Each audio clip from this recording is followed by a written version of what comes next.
the streets of Washington, D.C. A bomb blast kills a former ambassador and his young assistant. As the FBI investigation closes in on the bombers, the killers set their sights on the agents and their families. The FBI is caught up in a dangerous hunt for a cold-blooded murderer as they target one of the most highly skilled opponents they have ever faced. A bomber who orchestrates the death of a diplomat. In the 1970s, South America faced a surge of political kidnappings and assassinations. When the killings spilled onto U.S. soil, it was time for the FBI to step in. I'm Jim Kallstrom, former head of the FBI's New York office. Agents struggled to pierce the closely guarded world of diplomats and assassins, trained spies and hired thugs, determined to stop a covert terror war waged by a rogue nation. Washington, D.C., September 18th, 1976.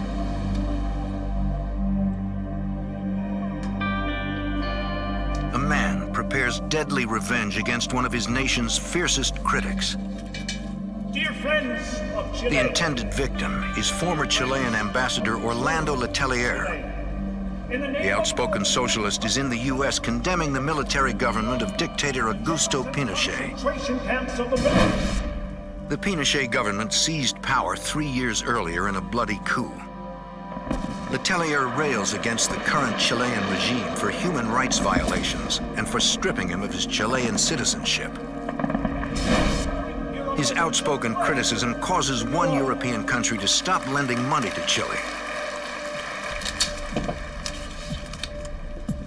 Just after midnight on September 19th, the bomber prepares to silence the diplomat once and for all. The radio-controlled bomb is secured under the driver's seat of Letelier's car. Now, all it needs is the right radio signal. 2 days later, Letelier drives to work. His assistant, 25-year-old Ronnie Moffat, rides in the passenger seat. Her husband, Mike, rides in back. The car soon arrives on Embassy Row. Situation is an economic one.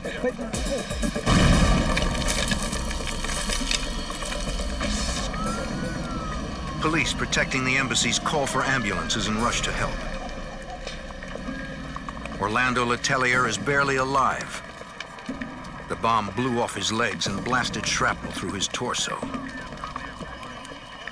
Ronnie Moffat, hit by flying shrapnel, fights for every breath. Mike Moffat, incredibly, escapes unhurt, although frantically worried about his wife. An ambulance rushes Letelier away just as the FBI arrives. Special Agent Carter Cornick. When we got there, like all crime scenes, it was an absolute mess. I saw the car, and there was a woman on the side of the road being administered to. The next thing I actually heard through the din of all the noise was a young man screaming, "Dina did it." And I had no idea who or what Dina was. Under the law, the FBI investigates all attacks against foreign officials. Agent Cornick takes charge of the case. Well, the first thing that was to do was to get control of the crime scene. A crime scene is a unique thing. It's only there once. And what you do at that crime scene very often determines, ultimately, the outcome of the case. Agent Cornick requests more agents, including FBI bomb experts, to collect and label every possible piece of evidence. We had an enormous amount of help. We had more than 150 agents doing the crime scene. We actually had forensic experts doing the crime scene. And that part of the crime scene was actually run by the chief of the explosive unit at my request. During the search, the FBI hears the tragic news from the hospital that Orlando Letelier and Ronnie Moffat have died. The case is now a murder investigation.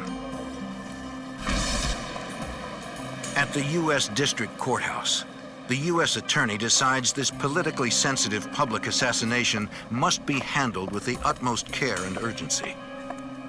In this case, a U.S. attorney was assigned to the investigation from day one.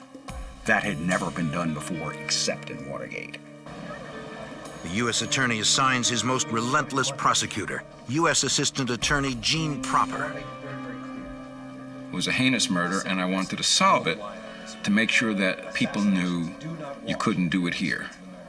I don't care if Letelier was a socialist, a communist, or somebody on the far right. He was killed in a brutal way on the streets of the District of Columbia with a young woman, neither of whom deserved to die.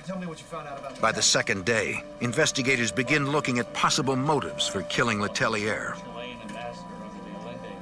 The primary motive from the beginning appeared to be a political assassination ordered by a foreign government. We had found out from the State Department that the military dictatorship of Chile was concerned that he had been personally responsible for stopping loans coming to the country. Buenos Aires, Argentina. FBI Special Agent Bob Shearer does not want to tip off the Chilean government, so he talks with his contacts in Buenos Aires. He wants to find out if they have any information on whether Chilean intelligence may be involved. His Argentine source tells him about a secret program called Operation Condor. Intelligence agencies from right-wing South American countries have agreed to help each other watch left-wing activists and, if necessary, eliminate them. The official believes that Letelier's death may have been Condor's first kill. To get more information, the FBI turns to a U.S. State Department expert on Chile. We need to know, and we need to know very frankly. The expert tells them that Chile desperately needs American economic support. Be international, but The same morning of the assassination, the economics minister of Chile was getting off a plane at Dulles Airport to ask the U.S. government for economic aid to Chile. The expert highly doubts that Chile would endanger its loans by killing Letelier. So it was difficult for me to believe that a government would, on the one hand, order the assassination of this man, while on the other hand, trying to ask the U.S. government for aid. 2 weeks after the Letelier assassination, a commercial flight from Barbados to Cuba explodes. All 73 people aboard die. After the explosion, right-wing anti-Castro Cubans proudly claim credit.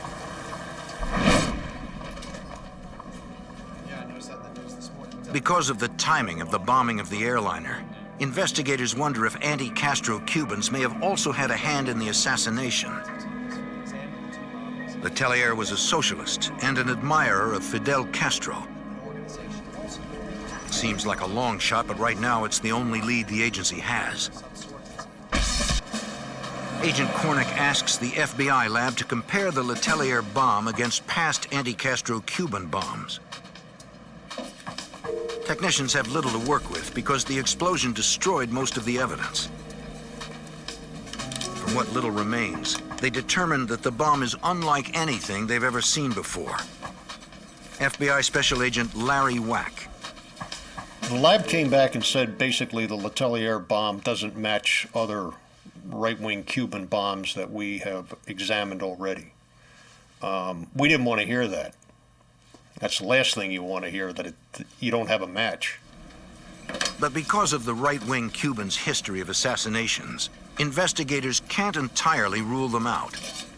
We were trying to keep an open mind that perhaps we have a new bomb maker on the set that we're not aware of. Having hit a dead end, investigators set up a tip line to solicit information from around the world. Thousands of leads, literally thousands of leads, came in by telephone. A special 1-800 number was established to handle the leads. We had leads coming in from Europe, leads particularly from Latin America. One lead comes from a New York area reverend who says 3 Chilean intelligence agents flew out of New York shortly after the assassination.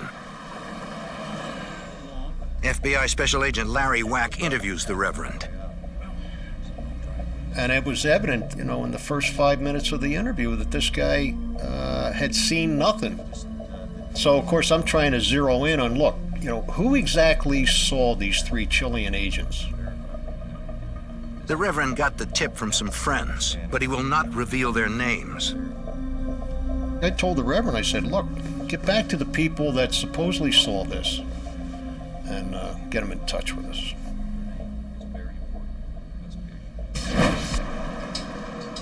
While he's waiting, Agent Wack heads to New York's JFK airport.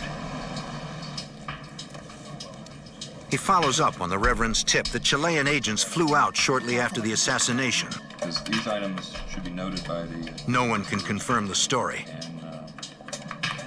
The case stalls again. There's nothing.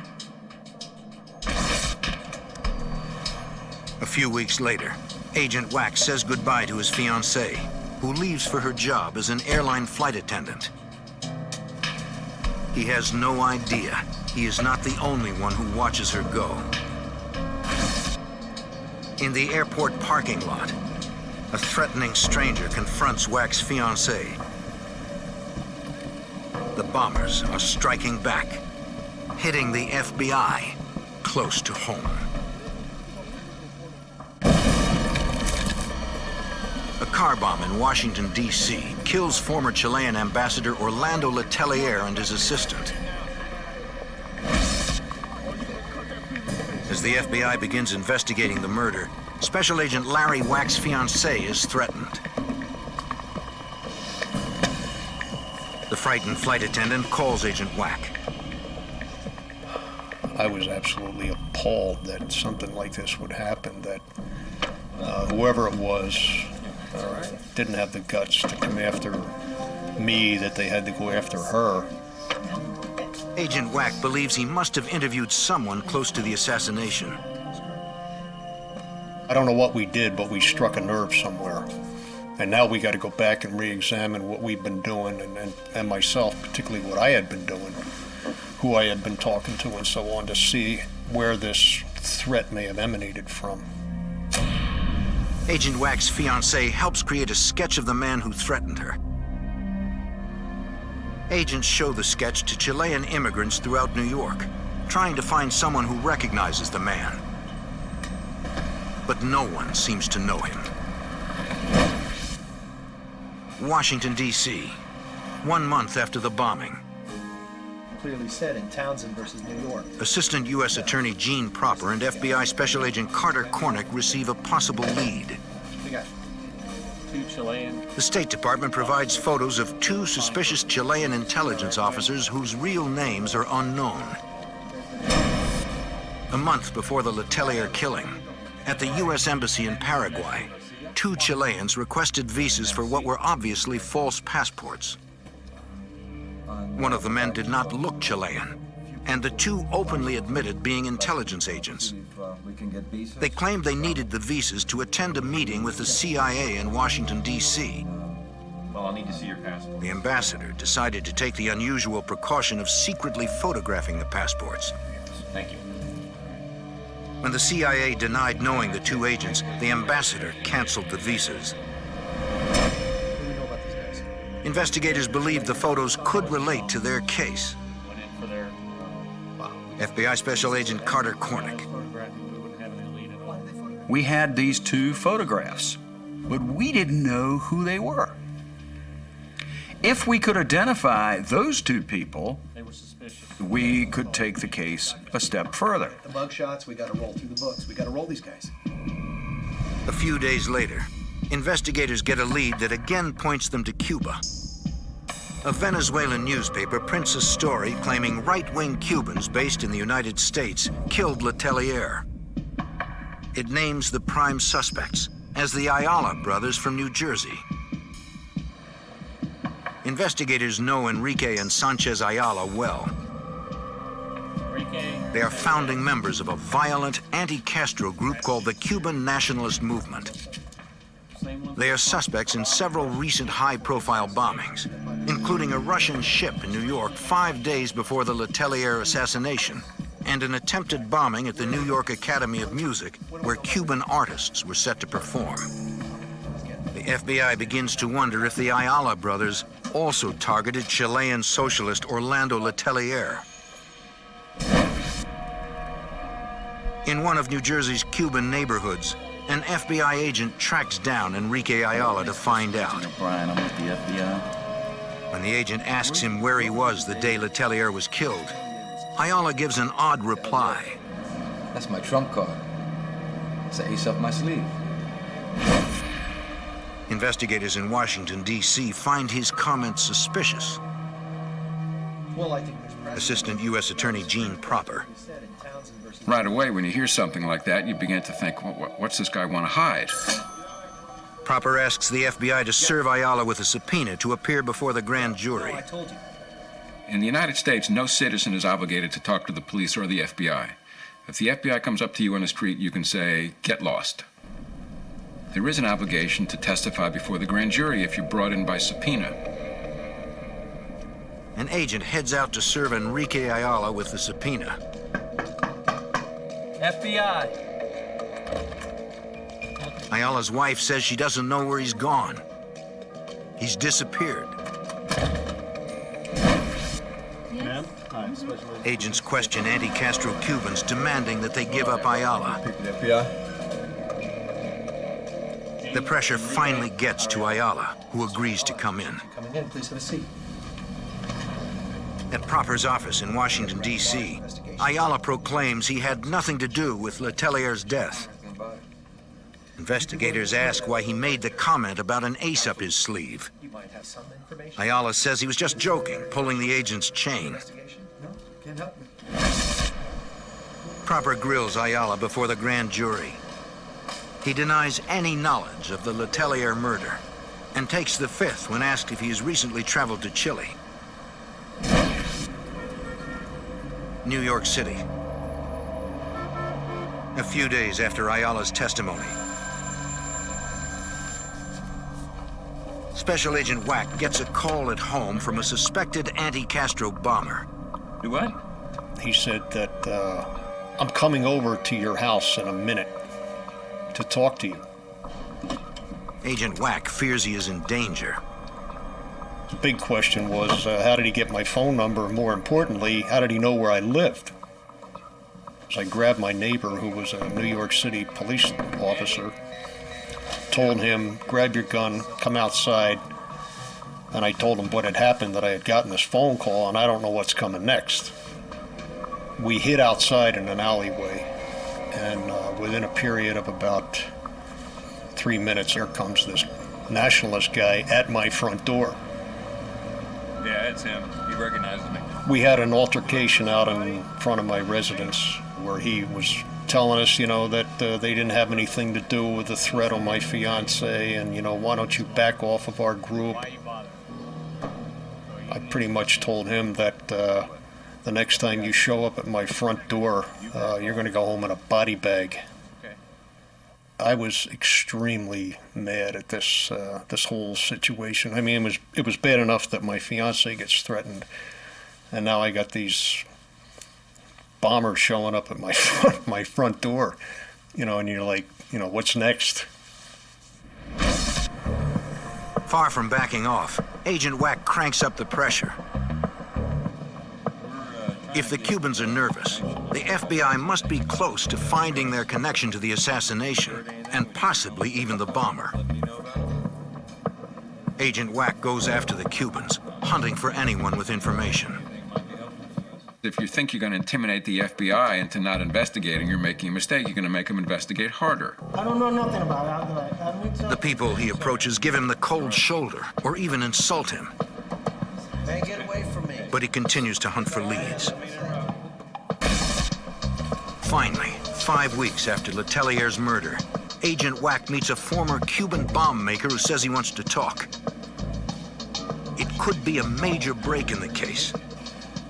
Or it could be a setup for a hit on an FBI agent who's getting too close to the truth.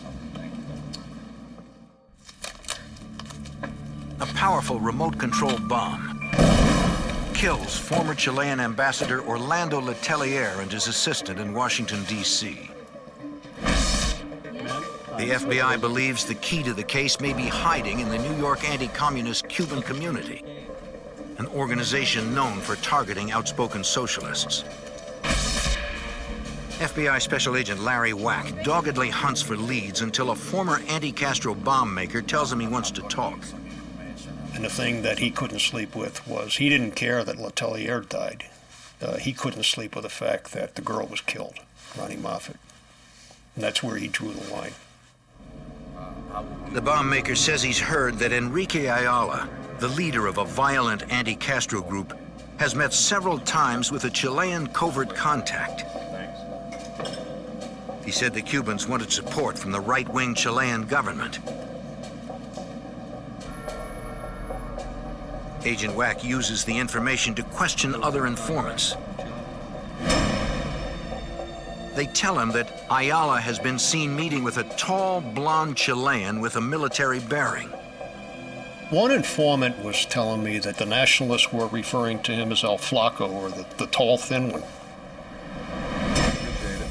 Agent Wack has now confirmed the link between a Chilean agent and the Cuban nationalist movement.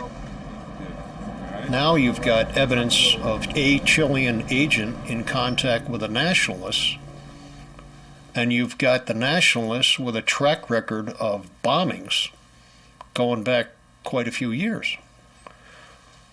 So, you know, it's starting to look like a duck and walk like a duck. The FBI focuses their investigation on Chile. In Santiago, FBI Special Agent Bob Shearer follows up on Agent Wack's discovery of Enrique Ayala's link with Chilean officials. Chile's Interpol representative tells him that Ayala visited Chile 2 years earlier and may have met with the Chilean government or even the Chilean intelligence service. With this new information, Assistant U.S. Attorney Gene Proper subpoenas Enrique Ayala and 2 of his friends to appear once more before the grand jury. A few days later, Proper gets a death threat on his private line. What's wrong? Proper believes they must be doing something that's making a guilty party nervous. That means we're doing it right. But instead of backing off, Proper and FBI Special Agent Carter Cornick step up their investigation. We decided we're taking the 5th. They bring in Enrique Ayala, who says he and his 2 friends will take the 5th in front of the grand jury and refuse to answer any questions. Investigators must continue to search for some way to crack open the case and get someone to talk. Gentlemen? FBI Special Agent Carter Cornick. This thing is dragged on now, nothing happened, but it's not coming to a head. How the hell do we get on track? A month later in New York, the Secret Service calls in FBI Special Agent Larry Wack.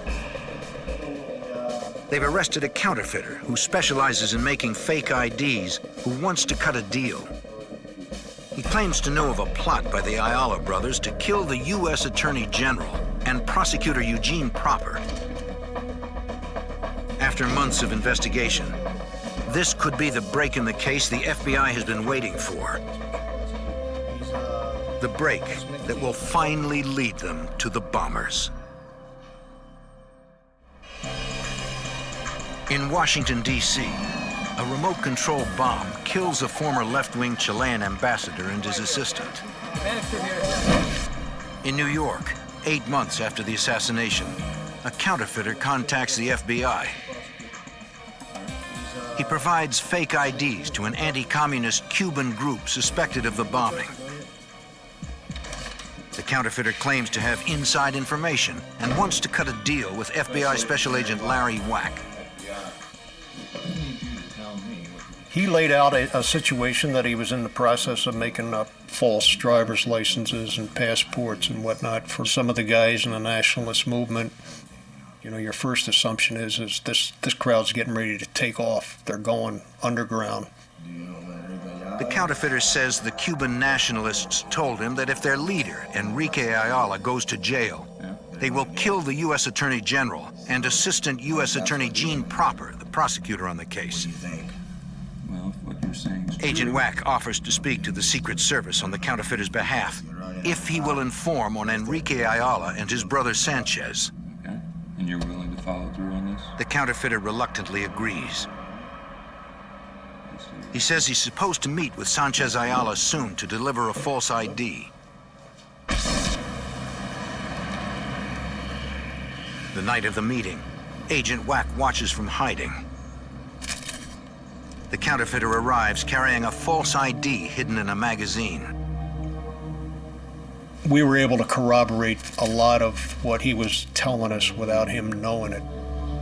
When they see Ayala exit the restaurant with the same magazine, the FBI knows that their new informant told the truth about working with the Ayalas. Maybe the Ayalas can lead them to their Chilean contact. Proper again calls Enrique Ayala into court, but he fails to appear. FBI agents can't find him anywhere. He's become a fugitive. This only adds to investigators' belief that he played a role in Letelier's assassination. 2.5 weeks later, the investigators' inside man delivers more fake IDs to Sanchez Ayala. At the end of the meeting, Sanchez rips $1 in two and gives the counterfeiter half. Sanchez says that a tall, blonde Chilean may contact the counterfeiter with the other half of the bill. You know, this was turning into a James Bond spy novel here with the $50 bills and everything, the way this thing was going. But there was that tall, blonde Chilean again that we already heard about surfacing.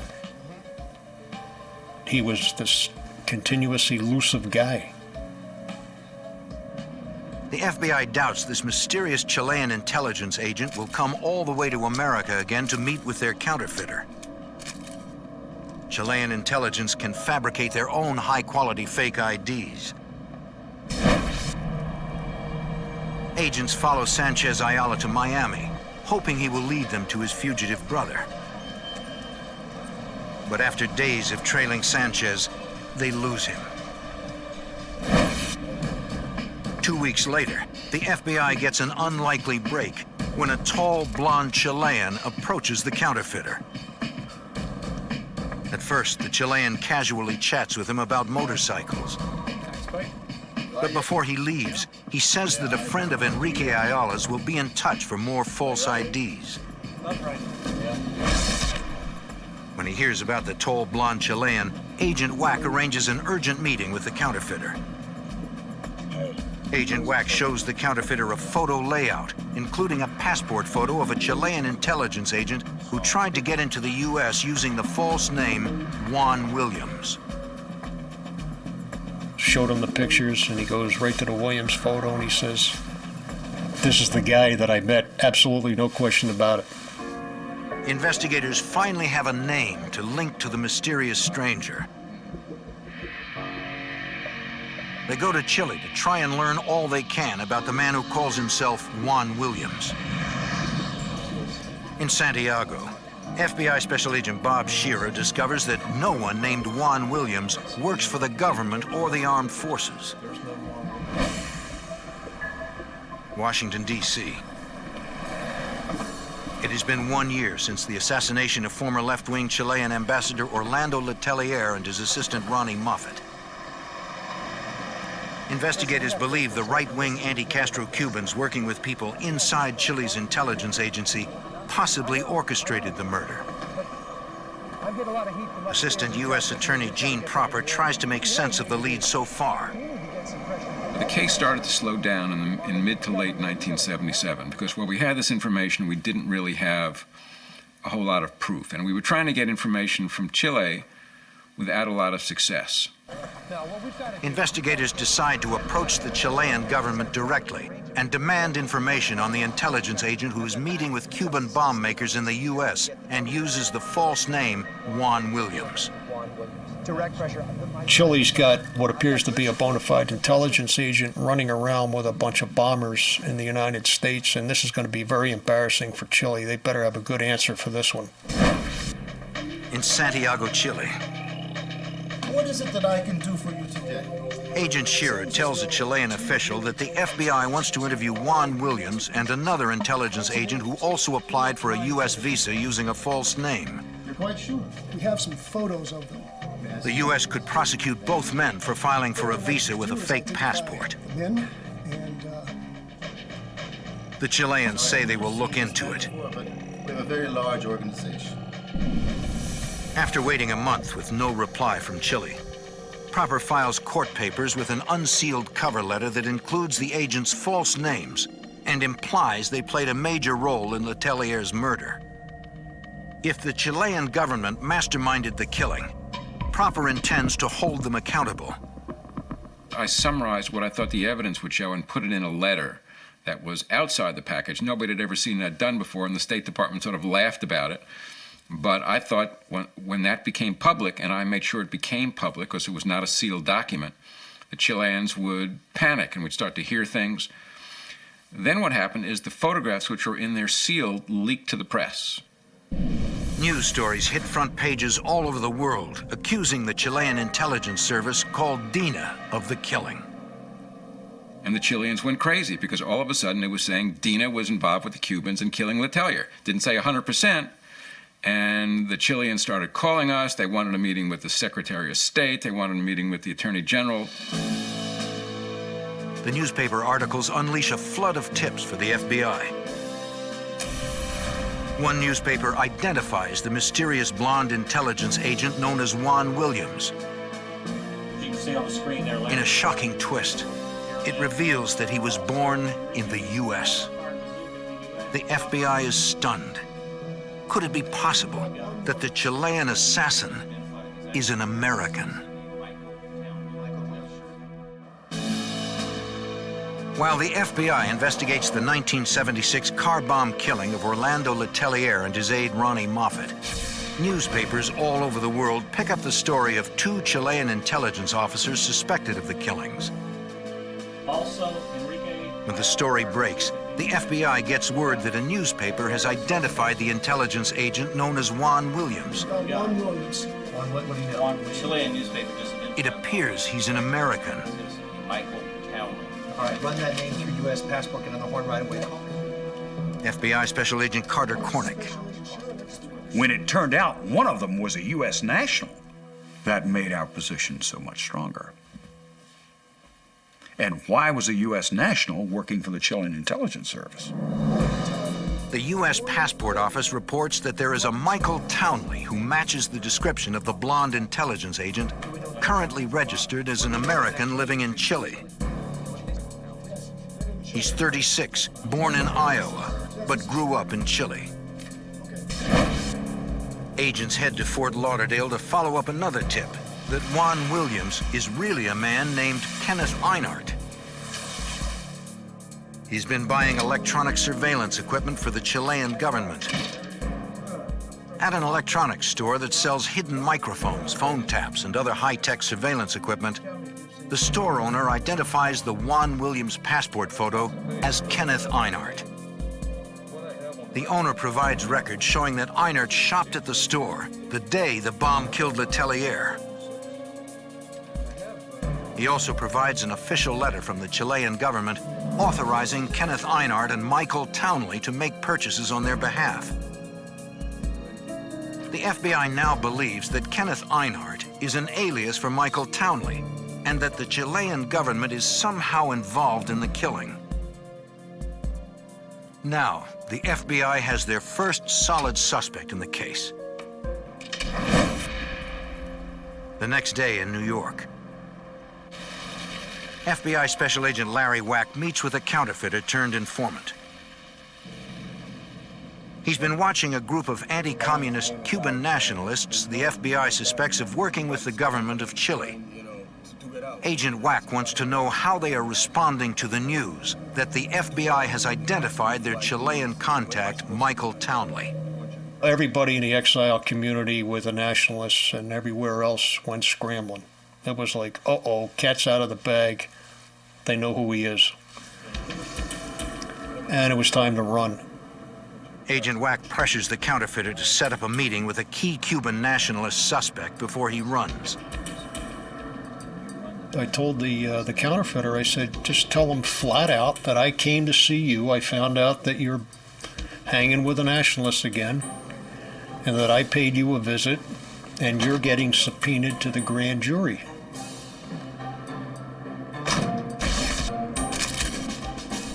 The plan works, and the counterfeiter meets with the suspect to ask his advice. They ask you to testify. The suspect tells him to take the fifth and say nothing. To plead the fifth. The counterfeiter keeps asking why. Because we did it. We did it, meaning Letelier. We did it. We know it. They know it. Let them prove it. Which is exactly what we wanted. The FBI now has an informant's claim that a nationalist confessed. But they still need some physical evidence linking the Cubans with Michael Townley. We couldn't connect him to the murder. We had no evidence he was involved in the murder, but we certainly believed it because he was the blonde Chilean who was dealing with the Cuban nationalist movement that internally had said they're involved in the Letelier murder, and they were now fleeing. They were running from us. Assistant U.S. Attorney Gene Proper and FBI Special Agent Carter Cornick try to fit together the evidence. You know, it's one thing to have a source who you may or may not trust 100% tell you one thing. It's another thing to have, actual proof. Investigators desperately need someone to cooperate and confess to what happened. They hope it will be Michael Townley, but the agents have to find him first. The next step was to go to Chile and to try to, in some way, force the government of Chile to cooperate with us in the investigation.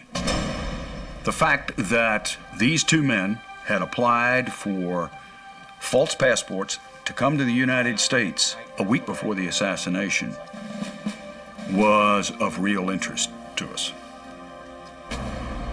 Over the next 2 weeks, Proper and the U.S. government put tremendous pressure on Chile. Proper prepares official letters through the World Court requesting the chance to talk with Townley. I took him to the chief judge in Washington, and he signed the documents. He asked me how the case was going. I'll never forget this. He said, "How's the case going?" I said, "It's a very tough case, Judge. It's just very tough." He said, "I know that." He said, "But God makes people who do things like this make mistakes. All you've got to do is find the mistakes."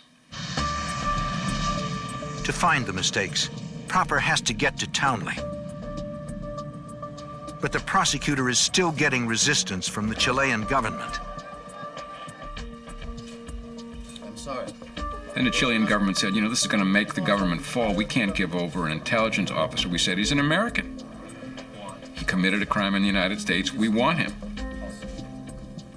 We were not allowed access to people that we wanted to have access to, members of the Chilean intelligence service. But at the same time, other Chilean officials were cooperating with us quietly. Behind the scenes, the Pinochet government quietly cuts a deal with the U.S. They will hand over Townley if the U.S. promises not to use his testimony against Chile. The U.S. agrees. The next day, Chilean police take Michael Townley for a drive. He hopes that the intelligence service will protect him, perhaps even reward him with a long vacation in a remote area. Just take me far and get out of here. He has no idea what is really waiting for him. On vacation, huh? Chilean intelligence agent and bombing suspect Michael Townley thinks he's about to embark on a vacation. But FBI agents are waiting at the airport for authorities to turn him over. FBI Special Agent Carter Cornick. There was an Air Ecuadoriano flight going from Chile to New York. And the plane was held by the Chilean government on the runway until we got there. Townley was turned over to us. He was disoriented. He was afraid. He could not believe that the Chilean government had betrayed him. On the flight, Townley refuses to talk without a lawyer.